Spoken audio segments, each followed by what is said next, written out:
Hello everybody, welcome back to the Herefordshire Gardener channel. My name's Aaron. In this video today I'm going to be showing you how I support a lot of my shrub roses and climbing roses. If you grow roses, you know they can be subject to wind and rain, and by that I mean sometimes the long arching stems can sort of flop down and in some cases even snap off. In previous years I've used things like peony stakes, bamboo canes, lots of string, which I thought looked a bit haphazard and messy. So I came up with some of the structures I'm going to talk you through today. I'm going to show you actually how I tie in this Bathsheba that's right behind me. I hope you enjoy this video. Remember, give it a thumbs up to help it go out to more people on YouTube, and hit the subscribe button if you haven't already done so. Thanks again for watching. So I'm in the rose room this morning. It's a bit of an overcast day on this Wednesday, and the sun is coming out in intervals, but thankfully we don't have any rain at the moment.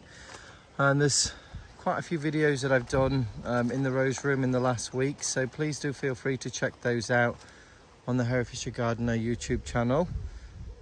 So the Bathsheba that I'm taking you to is in this quarter of the rose room. You can see there, sorry I get distracted, that's Bring Me Sunshine, which is starting to come out. I'll be doing a rose review on that one very soon. Let's try and focus on the task at hand today though. So this Bathsheba, there are 4 of them, 2 at the front, then the next posts have 2 Claire Austins on them. The next 2 posts is 2 Bathsheba again, and the final 2 posts at the bottom is Claire Austin, so it alternates.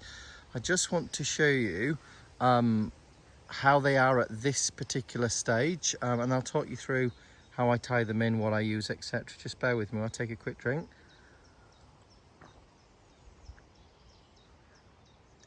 So let's have a look. Bathsheba is a rose from David Austin, and it is advertised as a short climber, so it can grow to about 10 foot. That's clematis at the top there, which is full of buds. I'll just show you that real quick. Absolutely loaded, ready to come out. That's going to be singing when this Bathsheba is out. And there are 2 types of clematis there, so hopefully a nice little mingle of flowers. Can't remember the varieties that are on here. I do have them listed, so I'll add the names to the video in a second.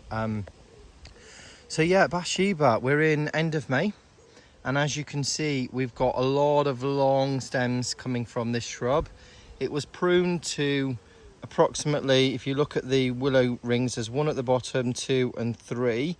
These were installed a few years ago, and this is my predominantly the main sort of support for my roses in the room. As you can see, I use the willow rings at 3 levels, and it just holds the rose inside, stops it flopping and the arches falling completely down.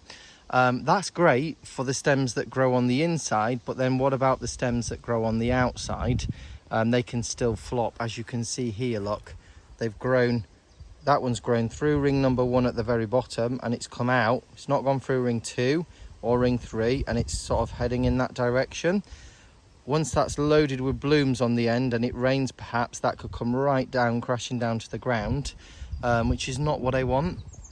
Bathsheba's probably best grown against a fence, for example, or some sort of structure where you can tie the rose in, but I like to grow mine as shrub roses as well as climbing roses, so I get the benefit of both, being able to get up close and person with the rose, but also to see it from a distance looking beautiful as it climbs. The other Bathsheba I've already tied in. I'll just show you what these rings enable me to do, and because it's been a complete game changer for me. So if I just stand back and show you that, you can see the 3 willow rings. They're not perfect, but I think they look natural, they look tidy, and from a distance you don't see the whole ring because the rose is growing through it. And you know, that's a lovely shape for that Bathsheba. I pruned this one a little bit lower. Previous years I did have something called a wineberry that was growing up that post, and I think it was just taking too much of the nutrients from this Bathsheba, so as a consequence this one's just a little bit smaller than the other 3 on this section. But if we get a little bit closer to this Bathsheba, you can see we've got in here the stems that were coming out, same as the other one at the other side.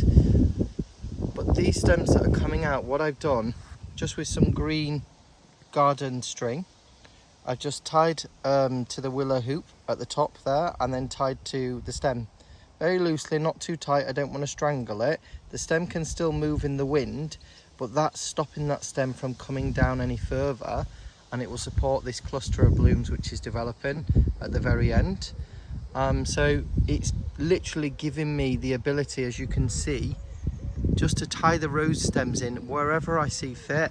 So we've got one that came out a little bit lower, so I used the second ring instead just to tie that stem in. Really easy, just mess free, and you can see that series of strings just holding each stem in.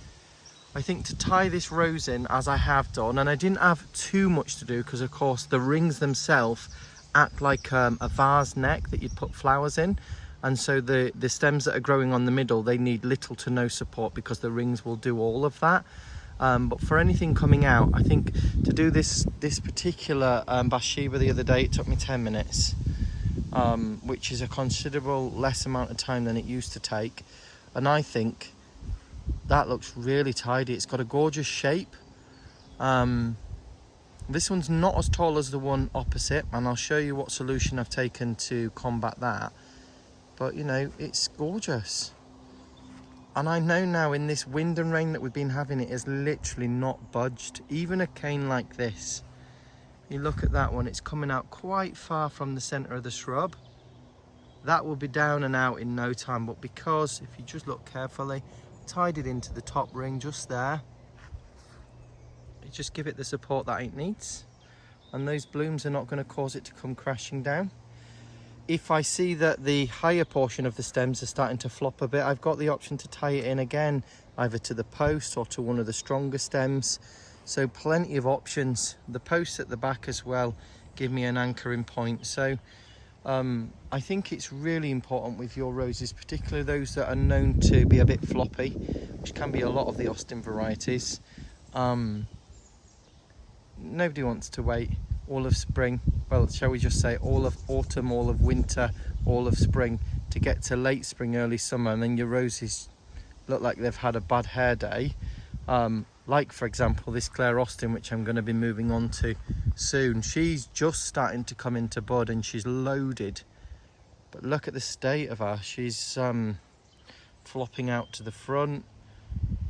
If I show you a view straight on, I don't want her flopping out there, so she's going to need tying in and supporting. The stuff on the middle of the ring is lovely, it's in the middle where I want it to be. And I think the reason she's not even more floppy at the moment is because the clematis that I have combined with her are doing a little bit of a job of tying her in too. I would say a really important point, I wouldn't tie your roses in too early in the season. Obviously when you prune them, they don't need any tying in because the stems are quite thick. It's the growth that comes out of those that tends to be more flexible because it's new, it's not hardened off yet. You might be able to tie a few of those stems in if they are sort of needing a bit of support, because you don't want them snapping off. But I tend to leave supporting my roses to the point where they're actually starting to form blooms, because then I know that the stems are not really going to get much longer than what they are at the moment. I don't want to leave it any longer than this because those blooms will swell and get heavy and that stem will just go down, down, down. So I think this is a perfect time to do it. Also, you'll notice that if you leave it too long, the blooms will start to turn up. If you look, they'll go towards the light. So when I stand that stem up, those blooms, if I'm not careful, will be facing the middle, which will look a bit odd. I have found in my experience that they will straighten back up. But yeah, you want to try and catch it before they get to this stage. I've just had a lot of jobs to do, and so I sort of risked it with these ones, but I think I can salvage it. It should be fine. And the other thing to think about is we've had quite a lot of wind and rain recently, so these could have been prone to snapping, but as I said earlier with the clematis, I think that's just added a little bit of extra insurance support, so we're quite glad that that is there. And that did look beautiful. I think that's John Paul. That clematis, it was covered earlier in the season all the way up that entire post, so beautiful. Let's bring you around to the Bathsheba that we're going to look at today. Loads of the perennials are out just before the roses. You can see this Bathshebas starting to come in. We're getting sort of buds that are opening just here, look. I'll also say, you know, when you're tying your roses in, it gives you another opportunity to just check the health of the foliage and the blooms. And so I've done a little bit of defoliation on this today, just removing a tiny little bit of black spot, nothing too extreme. And again, that just helps to boost the health of your rose and limit the spread. Now, as you can see, this one is slightly taller than that one over there. And I did ideally want to put another willow ring on these. So I have 4 on each of the posts, and that is the plan long term. But I need to soak because I made these myself, I need to soak the willow. That takes about 24 hours. I then need to leave it to rest, and then I need to work on making the hoops. And the hoops take about 5 minutes to make each, so it's not a long time. But again, just with so many jobs to do, I'm working, I just not got round to doing that. So I've had to come up with just a temporary measure, I think, for this year. So I've taken just some thin battens of wood, 3 pieces. I've cut this one to the same thickness as the post, and these ones I've cut to the length so it sort of bolts out to roughly the centre of these willow hoops. And I've drilled some holes in. And what I'll be able to do, because that's solid, I've drilled it to the post. Literally a 5-minute job again, very easy to do. 1 screw in the top, 1 screw in the bottom, just to stop this outer piece twisting. And I can put my string through here, top or bottom. And for example, I can tie this stem in, or I could bring that one in if I want a little bit. And the idea is, it's almost like flower arranging. You don't want the rose to look like it's been sucked in and it's sort of all standing up like the way Queen of Sweden grows, for example. You do want this relaxed, sort of broad shape, but I think we just want to pull it in just a little bit when we're supporting. So what I'll do is I'll take my string. All you need is some gardening twine, a string, ideally twine. You don't want anything metal because it's going to damage the stems. So soft twine, pair of scissors, and your structures, and you're literally good to go. So what I'll do is I'll get some of that string now, and we'll have a look at just tying in one of the stems, and I'll just take you through a before and after as I go through, so you can see you know, how it's taking shape. If I just sort of get an angle here, so you can see it from this point, we'll come out to here so you can see it there.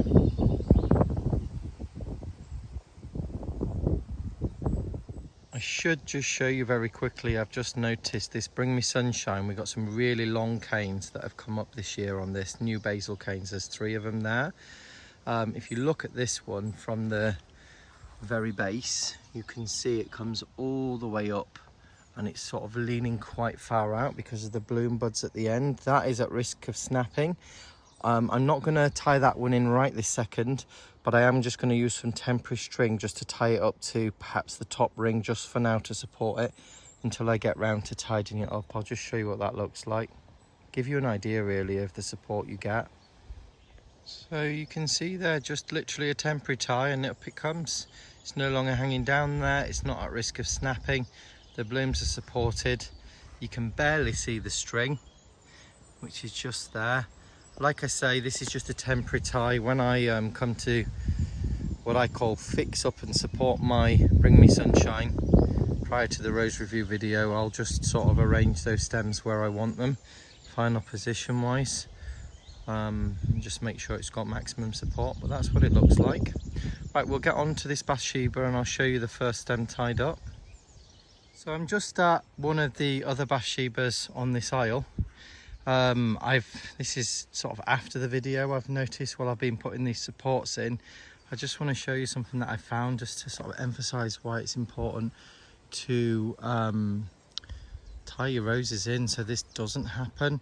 So I mean, looking at that, all looks healthy, doesn't look like there's any issue there. But if you look at these, they're wilting. Can you see that? So recently, because they haven't gone brown, so I know it's within the last few days. If you look in the back there, can you see that stem? Just here, it's completely detached from the main stem. And that's because there's just too much weight there, it's not supported in. which is a real shame because that's a huge stem with lots of blooms on the end there. So what I'm going to have to do is just untangle the clematis off of that, or just cut it out. I've now put in, just show you very briefly, that was the rose obviously that we've been working on, but I've put in the structures for each one of these. You can see Claire's got one, the other Bathsheba's got one. They're practically invisible, you can't really see them. There is one in there, just a little bit higher up, look. Just there. And same on the other side for all 4 of those. So I didn't put one on Bathsheba at the end because it's just not tall enough. It's not worth putting it there at this moment in time. So yeah, I thought I'd just show you a little insert in this video of what I'm trying to avoid, because there's some gorgeous stems on these. I just don't want them getting broken. So I'm just working my way through this today, tying them in really. I've done the end too. I did that one the other day and I've done this one with you guys. And so I shall just work my way through leisurely. I got my juice over there in the middle of the rose cage. The weather's been really odd today. It's one minute it's been light showers, the next minute it's so hot I've had to take this fleece off. Just can't make up its mind. I'm waiting for the vet to turn up because we've got the Lamavac vaccination for the girls. They're going to just show me how to do that. It shouldn't be too complicated, but with them being alpacas, I just want to see how the vet does it first of all. Then I'll be able to do future vaccinations for them.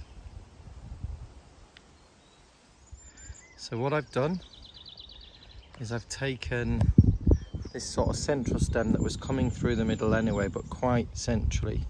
If you look, it's coming from in that direction. I am going to be moving this one just to fill this gap up a little bit.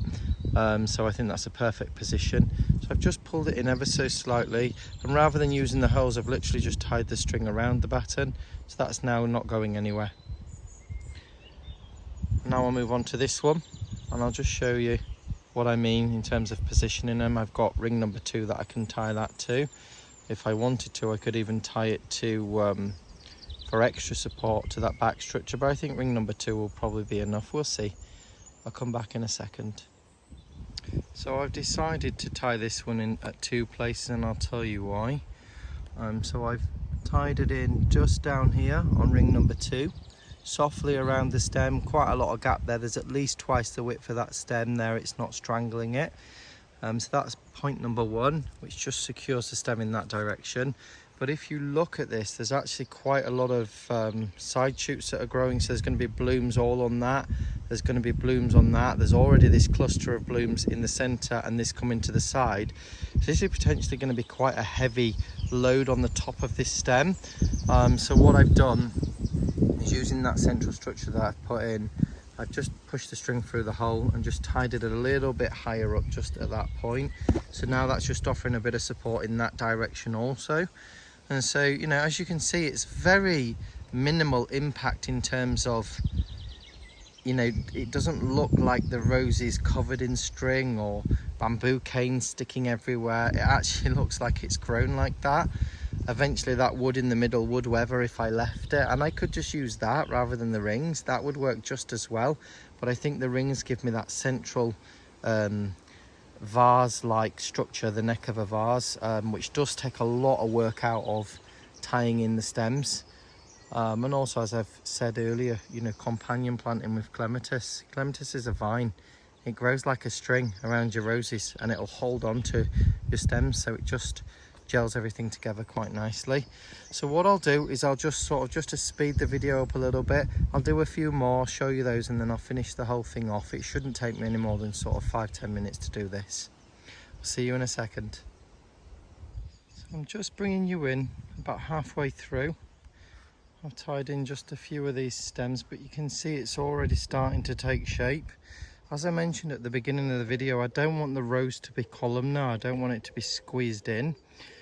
The stems will pretty much guide you where they want to go. For example, if you look at this stem, which is going out in that direction, all that needs literally is just bringing in a bit lower down, I would say, but to about there. And as long as I tie that in on that middle ring, that won't go anywhere.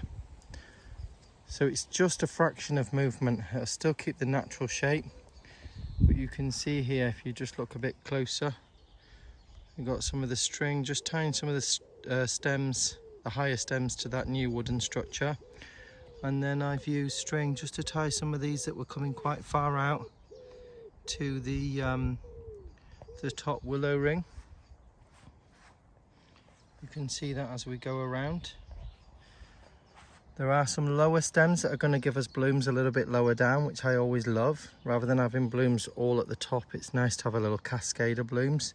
So I've just supported these in on the middle ring. I haven't had to tie anything to the lower ring because there's not much point of doing that, but you can see there, just tying them through.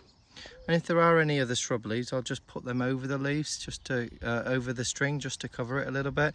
But this just provides, if the wind comes along and whacks that, or these blooms that there are quite a few on just this little stem, it's not gonna flop. It's just not gonna move.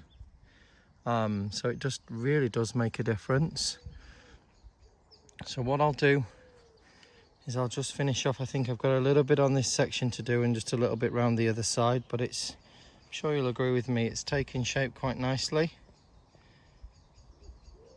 I'll come back when I finish the whole thing and we'll just have a look as a comparison before and after. And that's a wrap, guys. That's the whole rose tied in. Really didn't take that long. And I think you'll agree with me. Not a drastic difference. I didn't want it to look too different, but it just looks a little bit more held together.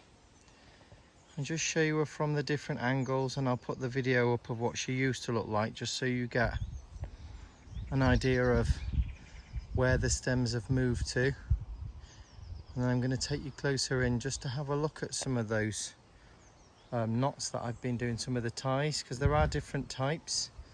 And I think it's good for you guys to know. One thing I will just say now is just whatever you do, whenever you're tying your roses or plants in, just don't tie the knot around the stem so tight. The stem needs to be able to expand in the knot because they do get fatter. And also, you know, you don't want to cut off the flow of water and nutrients up and down the stem, and you'll do that if you tie a tight knot, and everything above will just die. So, yeah, whatever you do, just don't tie it too tight around the stems. Around the structures you want to tie it tight, so around the wood and the rings, because you don't want those ones to move. Just giving you sort of an impression of what it looks like. So let's have a closer look. We'll come into some of these knots that I've tied. So some of them are quite straightforward, tied to the willow ring, double knotted and tied tight, and then just tied loosely around this stem. So the stem can actually move, as can the string, and it's just supporting the weight of that radially in an outward direction. Similarly, I've done this stem here.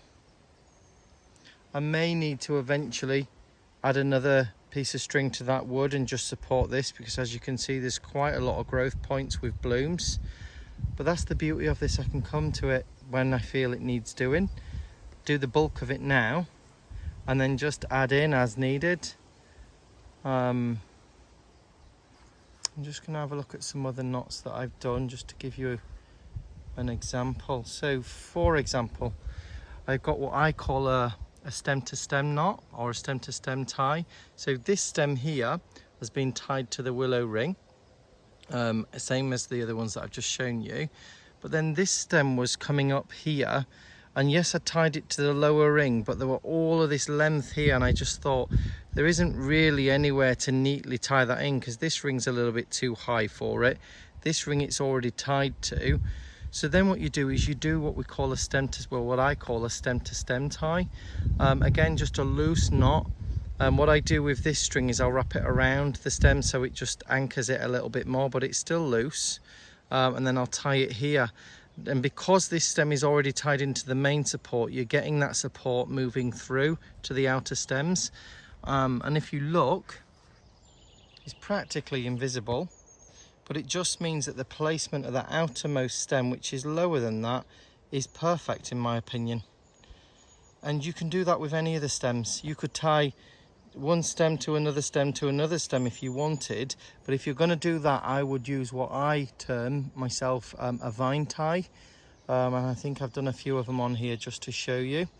So when you've got multiple stems that you want to tie together, you don't want to be doing 3 or 4 knots. You just want to do one. Try and take you into the middle of the shrub. So if you look just down on in there, I've tied to this wooden structure, and then if you follow that string, it comes in this direction, and you can see I've wrapped it around that first stem like a vine would go around, so just literally spiraled it around, and I've brought it to this next stem, spiraled it around, then I've taken it back and tied it together just in there where it originated from. You can see that knot down in there. And you can do that vine tie method for as many stems as you want. It's basically acting like a clematis vine. So it's coming out from the anchor point, it's tying to one stem. Make sure that the string is not tight but taut, and then go to your next stem wherever that is. You can go to another stem and another stem, and then bring it back and tie it, and you'll just get that linkage and that tying in effect. You don't want to pull it too tight because all your stems will bunch together. It's just to offer a little bit of support to stop them flopping down. So that's a few different types of ties that I use. So direct from the support, stem to stem, and then the vine ties that I've just discussed.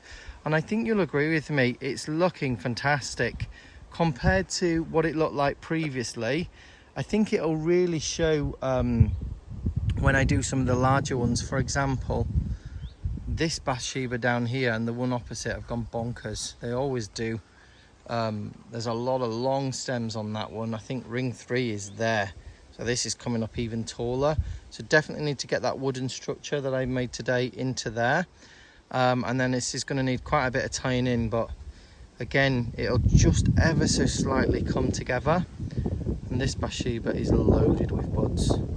It's going to be a sea of peachy apricot blooms and a gorgeous fragrance. I'm seeing also on the roses this year a tremendous amount of growth already. The buds, if you look, they haven't even opened yet. We've got all of these new little side shoots that are going to have blooms on coming out. You didn't do this last year. In fact, I don't think it's done it on any of the years. It might be because we've had quite a warm spring, but look, we're just getting new growth, and we haven't even started the first flush. It's like it can't wait for the second flush. It's just getting on with it.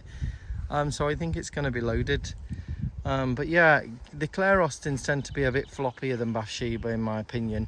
So they're the ones that really do need some tying in. So what I'm going to do today, I think, is just work my way on these 8. I've only got 8 short climbers in this room, and some Ghislaine de Filigonde on either post, which are just starting to come out. I don't think they'll need much support though, if I'm being honest, because they're quite anchored in already. They're going to be a sea of peachy orange as well. Beautiful, cannot wait for that. I'll do a rose review on both of those when they're out. So yeah, that is Bathsheba, and that's how I tie in my roses with the string. That's how I use different supports such as the willow, and of course I've made the wooden support today and just anchored that to the post. Hopefully you've enjoyed the video, you've found it quite informative and useful. Stop your roses flopping everywhere, and remember, give the video a like. Just helps it go out to more people on the YouTube platform, and subscribe if you haven't already subscribed. Thanks to all of those that are subscribing.